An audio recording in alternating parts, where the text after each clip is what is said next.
প্রিয় বন্ধু, আপনি কি ধনী হতে চান? জীবনে আর্থিকভাবে স্বাধীন হতে চান? কিন্তু সমস্যা হচ্ছে আমরা টাকা আয় করি ঠিকই, কিন্তু সেটি ধরে রাখতে বা সঠিকভাবে বাড়াতে পারি না। কারণ কিছু অজানা নিয়ম রয়েছে যা আমরা প্রায়শই জানি না বা মানি না। আজকের ভিডিওতে আমি বলবো টাকার 7টি গুরুত্বপূর্ণ নিয়ম যা ধনী হতে চাইলে কাউকে বলা উচিত নয় এবং নিজের মধ্যে ধরে রাখতে হবে। প্রতিটি নিয়ম আপনার জীবনে নতুন দিক খুলে দেবে। তাই ভিডিওটি শেষ পর্যন্ত মনোযোগ দিয়ে দেখুন, কারণ এগুলো জানলে আপনার আর্থিক জীবন বদলে যাবে। ভিডিওটি যদি ভালো লাগে তাহলে অবশ্যই লাইক দিবেন, আপনার মতামত কমেন্টে জানাবেন, বন্ধুদের সঙ্গে শেয়ার করবেন এবং নতুন ভিডিও পেতে সাবস্ক্রাইব করে নিন। 1. নিজের আয়ের কথা সবার কাছে বলবেন না। ধনী হতে হলে আপনার প্রথম নিয়ম হওয়া উচিত আপনার আয়ের কথা গোপন রাখা। অনেক সময় আমরা আয়ের কথা বন্ধু বা আত্মীয়দের সঙ্গে শেয়ার করি। এতে শুধু অযথা হিংসা, ঈর্ষা এবং নেতিবাচক শক্তি তৈরি হয়। আর্থিক পরিকল্পনা ব্যক্তিগত বিষয়, যা যতটা সম্ভব নিজের মধ্যে রাখা উচিত। যদি সবাই আপনার আয়ের পরিমাণ জেনে যায়, তাহলে তারা হয়তো আপনাকে অতিরিক্ত প্রত্যাশা করবে বা আপনার কাছে অযথা সাহায্য চাইবে। এতে আপনার সঞ্চয় পরিকল্পনা ভেঙে যেতে পারে। ধনী মানুষরা তাদের আয়ের উৎস, পরিমাণ এবং পরিকল্পনা নিয়ে চুপচাপ থাকে। তারা কথা নয়, কাজে দেখায়। তাই আপনি যতই উপার্জন করুন না কেন, তা সবার কাছে প্রকাশ করবেন না। নিজের লক্ষ্য পূরণ না হওয়া পর্যন্ত আপনার আয় এবং আর্থিক পরিকল্পনা গোপন রাখুন। 2. নিজের বিনিয়োগ পরিকল্পনা প্রকাশ করবেন না। বিনিয়োগ হল ধনী হওয়ার মূল চাবিকাঠি, কিন্তু অনেকেই তাদের বিনিয়োগ পরিকল্পনা সবার সঙ্গে শেয়ার করে ভুল করে বসে। এতে অন্যরা হয়তো আপনাকে নিরুৎসাহিত করবে বা ভুল পরামর্শ দিয়ে দিক পরিবর্তন করাবে। ধনী মানুষরা জানে কোথায় বিনিয়োগ করলে তাদের টাকা বাড়বে। তারা ধৈর্য ধরে নিজেদের পরিকল্পনা অনুযায়ী বিনিয়োগ করে। যদি আপনি কারো কথায় প্রভাবিত হয়ে পরিকল্পনা বদলে ফেলেন, তাহলে আপনি নিজের লক্ষ্য থেকে সরে যাবেন। স্মার্ট বিনিয়োগের জন্য আগে নিজেকে শিখতে হবে এবং অন্যদের মতামতের চাপে পড়া থেকে বের হতে হবে। নিজের অর্থ কোথায় বিনিয়োগ করবেন সেটা কেবল আপনার ব্যাপার। তাই এই পরিকল্পনাকে গোপন রাখুন এবং ধীরে ধীরে তা বাস্তবে রূপ দিন। 3. আপনার আর্থিক সংগ্রামের কথা সবাইকে বলবেন না। টাকা নিয়ে সবারই কোনো না কোনো সময় সংগ্রাম করতে হয়, কিন্তু আপনি যদি প্রতিটি সমস্যার কথা সবার কাছে বলেন, তাহলে মানুষ আপনাকে দুর্বল ভাববে। আর্থিক সংগ্রাম সাময়িক, এটি নিয়ে কান্নাকাটি বা অভিযোগ করলে আপনার মানসিক শক্তি কমে যাবে। ধনী মানুষরা তাদের কষ্টের কথা নয়, তাদের অর্জন নিয়ে কথা বলে। যখন সমস্যা আসে তখন তারা সেটি চুপচাপ সমাধান করে এবং প্রয়োজনে বিশ্বস্ত কয়েকজন বিশেষজ্ঞের সঙ্গে পরামর্শ করে। আপনার আর্থিক দুর্বলতা নিয়ে আলোচনা করা মানে অন্যদের সামনে নিজেকে ছোট করা। তাই শিখে নিন, আপনার আর্থিক সংগ্রাম আপনার ব্যক্তিগত লড়াই। এটিকে সমাধান করুন নিজস্ব পরিকল্পনা এবং পরিশ্রমের মাধ্যমে। সফল হলে মানুষ স্বয়ংক্রিয়ভাবে আপনার দিকে তাকাবে। 4. আপনার সঞ্চয়ের পরিমাণ কাউকে বলবেন না। ধনী হতে চাইলে নিজের সঞ্চয়ের পরিমাণ গোপন রাখা অত্যন্ত জরুরি। অনেকেই বন্ধু বা আত্মীয়দের সঙ্গে নিজেদের ব্যাংক ব্যালেন্স বা সঞ্চয়ের কথা শেয়ার করে। এতে 2টি সমস্যা হয়। প্রথমত, মানুষ আপনার সঞ্চয় দেখে আপনাকে সাহায্যের উৎস হিসেবে ভাবতে শুরু করে এবং বারবার ঋণ বা সাহায্য চাইতে থাকে। দ্বিতীয়ত, আপনার প্রতি হিংসা ও ঈর্ষা তৈরি হয়, যা আপনার ব্যক্তিগত শান্তি নষ্ট করতে পারে। সঞ্চয় হল আর্থিক স্বাধীনতার মূল ভিত্তি। এটি শুধুমাত্র আপনার ভবিষ্যতের জন্য, অন্যের জন্য নয়। আপনি যতটা সঞ্চয় করেছেন তা নিয়ে অহংকার করারও প্রয়োজন নেই। অনেক সময় যারা বেশি সঞ্চয়ের কথা জানায় তারা হঠাৎ চাপের মুখে পড়ে, কারণ মানুষ তাদের কাছে প্রত্যাশা বাড়িয়ে দেয়। আপনার সঞ্চয়কে গোপন রাখলে আপনি মানসিকভাবে চাপমুক্ত থাকবেন এবং আর্থিক পরিকল্পনায় মনোযোগ দিতে পারবেন। ধনী মানুষরা তাদের সঞ্চয়ের কথা কারো সঙ্গে আলোচনা করে না। তারা নীরবে পরিকল্পনা করে, নীরবে সঞ্চয় করে এবং প্রয়োজনে বিনিয়োগের মাধ্যমে তা বাড়ায়। আপনার সঞ্চয়ের পরিকল্পনা পরিবারে সীমিত কয়েকজন বিশ্বস্ত মানুষের মধ্যেই রাখুন, কারণ যে কোনো গোপনীয় আর্থিক তথ্য যত বেশি মানুষের কাছে যায়, তত বেশি ঝুঁকি তৈরি হয়। 5. আপনার ব্যর্থ বিনিয়োগের কথা প্রকাশ করবেন না। প্রত্যেক বিনিয়োগকারী জীবনে একাধিকবার ব্যর্থ হয়, কিন্তু বুদ্ধিমান এবং ধনী মানুষরা কখনো তাদের ব্যর্থতার গল্প সবার কাছে বলে বেড়ায় না। কারণ আপনার ব্যর্থতার গল্প শুনে মানুষ আপনাকে নিয়ে হাসাহাসি করতে পারে অথবা আপনাকে অযোগ্য ভাবতে পারে। ব্যর্থতা লুকানোর উদ্দেশ্য এটি নয় যে আপনি সত্য আড়াল করছেন, বরং এর মানে হল আপনার আর্থিক কৌশল ব্যক্তিগত রাখা। যখন আপনি ব্যর্থ হবেন তখন সেটি থেকে শিক্ষা নিন এবং পরের বার আরও বুদ্ধিমানের মতো বিনিয়োগ করুন। আপনার ব্যর্থতা প্রকাশ করলে অন্যরা আপনাকে নিরুৎসাহিত করবে এবং হয়তো বলবে, তুমি পারবে না। এতে আপনার আত্মবিশ্বাস নষ্ট হবে। তাই ব্যর্থতা নিয়ে গোপনে শিখুন, নিজেকে উন্নত করুন এবং পরের বার সাফল্য এনে সেটিই প্রদর্শন করুন। ধনী মানুষরা তাদের সাফল্য দিয়ে পরিচিতি পায়, ব্যর্থতা দিয়ে নয়। আপনার ব্যর্থতাকে নিজের শিক্ষক বানান এবং ব্যক্তিগত উন্নতিতে ব্যবহার করুন। আর্থিক পরিকল্পনা হল ব্যক্তিগত যুদ্ধ, সেটি জনসমক্ষে আনা ঠিক নয়। 6. আপনার আয়ের উৎস নিয়ে বেশি আলোচনা করবেন না। অনেক সময় মানুষ আপনার আয়ের উৎস নিয়ে অতিরিক্ত কৌতূহল দেখায়, কিন্তু ধনী হতে চাইলে আপনার আয়ের পথগুলো সবার সামনে খুলে ধরা উচিত নয়, কারণ এতে অন্যরা একই পদ্ধতি অনুসরণ করে প্রতিযোগিতা বাড়াতে পারে বা আপনার ওপর অযথা চাপ সৃষ্টি করতে পারে।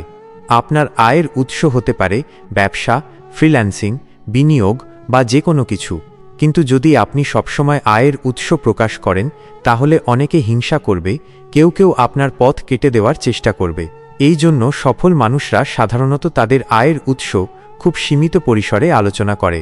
আয়ের উৎস গোপন রাখার একটি বড় সুবিধা হল আপনি মানসিকভাবে শান্ত থাকবেন, অন্যরা আপনাকে নিয়ে বিচার করবে না এবং আপনার পরিকল্পনাও বিঘ্নিত হবে না। আপনি নিজের মতো কাজ করবেন এবং প্রয়োজন হলে বিশ্বস্ত উপদেষ্টার সঙ্গে পরামর্শ করবেন। সবচেয়ে গুরুত্বপূর্ণ হল নিজের আয়ের পথকে সময়ের সঙ্গে সঙ্গে বৈচিত্র্যময় করুন। একাধিক আয়ের উৎস গড়ে তুলুন, তবে সেগুলো নিয়ে বেশি বড়াই করবেন না। ধনী মানুষরা জানে নীরবে কাজ করার শক্তি কতটা বেশি। 7. আপনার ভবিষ্যতের আর্থিক লক্ষ্য গোপন রাখুন।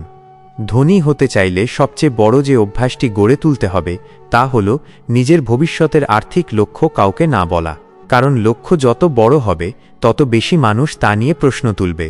আপনি যখন কাউকে বলবেন যে আপনি আগামী কয়েক বছরের মধ্যে নিজের ব্যবসা দাঁড় করাবেন বা বিশাল সঞ্চয় করবেন, তখন অনেকে হাসবে, কেউ বলবে এটা সম্ভব নয়, কেউ আবার আপনার পথ রোধ করার চেষ্টা করবে। বাস্তবতা হলো পৃথিবীতে সবাই আপনার স্বপ্নকে বুঝবে না এবং সবাই আপনার মঙ্গলও চায় না। এজন্যই সফল মানুষরা তাদের লক্ষ্য প্রকাশ করে না, তারা নীরবে পরিকল্পনা করে কাজ করে এবং ফলাফল দিয়ে অন্যদের অবাক করে দেয়। আপনি যখন আপনার লক্ষ্য প্রকাশ করেন তখন অনেক সময় মানুষ আপনার যোগ্যতা নিয়ে সন্দেহ করে, তাচ্ছিল্য করে বা বলে এটা তোমার পক্ষে সম্ভব নয়।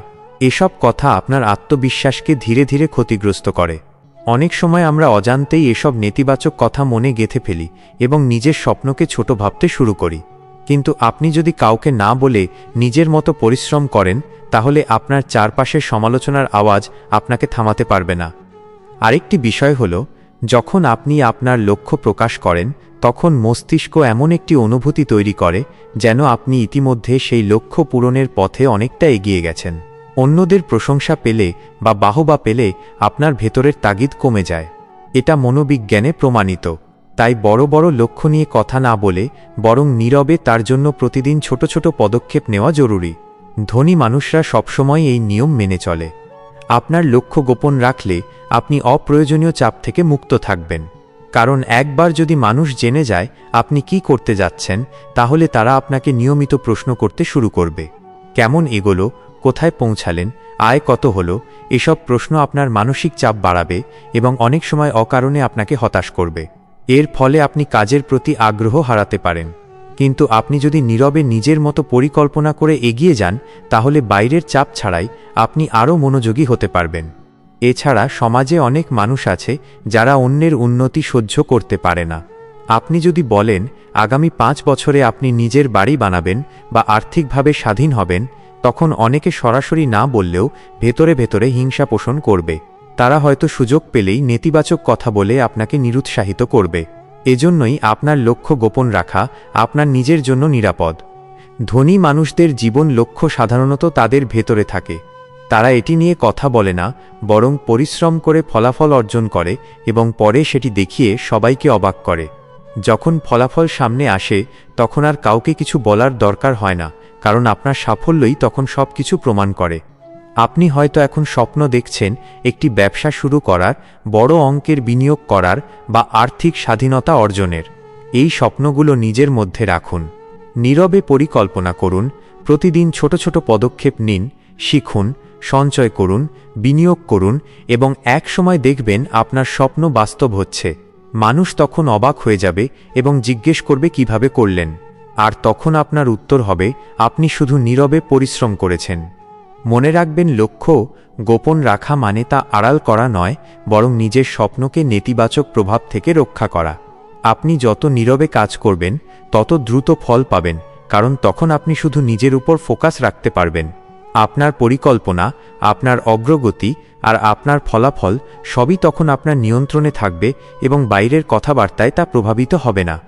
অবশেষে ধনী হতে হলে আপনাকে শিখতে হবে নীরবে কাজ করার শক্তি। পৃথিবীতে সবচেয়ে বড় পরিবর্তন আনা মানুষগুলো কখনো কথা বলে বড় কিছু করেনি, তারা নীরবে কাজ করেছে এবং ফলাফল দিয়ে প্রমাণ করেছে।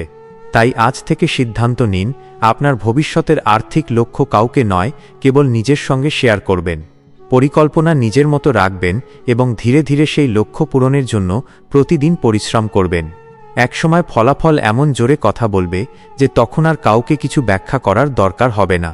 প্রিয় বন্ধু, ধনী হওয়া শুধু অনেক টাকা আয় করার মধ্যে সীমাবদ্ধ নয়, বরং এটি একটি চিন্তাধারা এবং জীবনযাপনের নিয়মের সঙ্গে সম্পর্কিত।